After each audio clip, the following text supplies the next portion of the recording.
ভারতীয় আর্মির রাশিয়া থেকে ইগলা-এস এয়ার ডিফেন্স সিস্টেম নতুন ব্যাচ পেয়েছে হাতে। এলএসিতে হবে মোতায়েন। হ্যাঁ বন্ধুরা, ভারতের সেনাবাহিনী একটি বৃহত্তর চুক্তির অংশ হিসাবে 100টি মিসাইল সহ 24টি রাশিয়ার তৈরি Igla S man portable air defence system, যেটিকে সংক্ষেপে বলা হয় ম্যানপ্যাডস, এর প্রথম ডেলিভারি পেয়ে গেছে। বাকিগুলো কিন্তু তৈরি হবে ভারতে। ভারতীয় সেনাবাহিনীর খুব স্বল্প পরিসরে এয়ার ডিফেন্স সিস্টেম সক্ষমতা বাড়ানোর জন্য এই সিস্টেমটিকে সংগ্রহ করা হচ্ছে।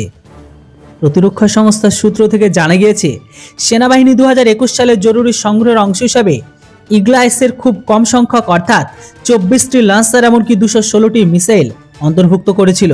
এটি একটি বড় আদেশ। ইগলা-এস ডিফেন্স সিস্টেমে একটি একক লঞ্চার এমনকি একটি মিসাইল রয়েছে।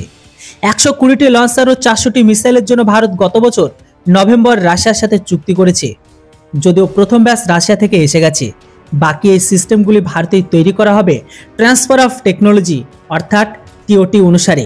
রাশিয়া থেকে একটি ভারতীয় কোম্পানির মাধ্যমে সেটি তৈরি করা হবে।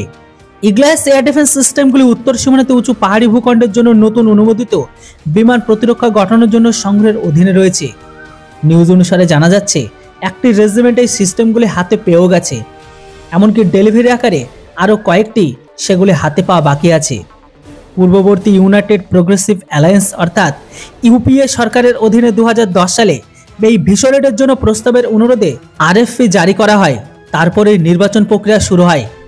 ম্যানপ্যাডস হল portable surface two air missile defence system. উচ্চ পার্বত্য অঞ্চলে এয়ার ডিফেন্স ইউনিট ব্যবহার করে বিমান, ড্রোন, মিসাইলের মতো কম উচ্চতায় ব্যয়বাহী হুমকি নিরপেক্ষ করতে সক্ষম।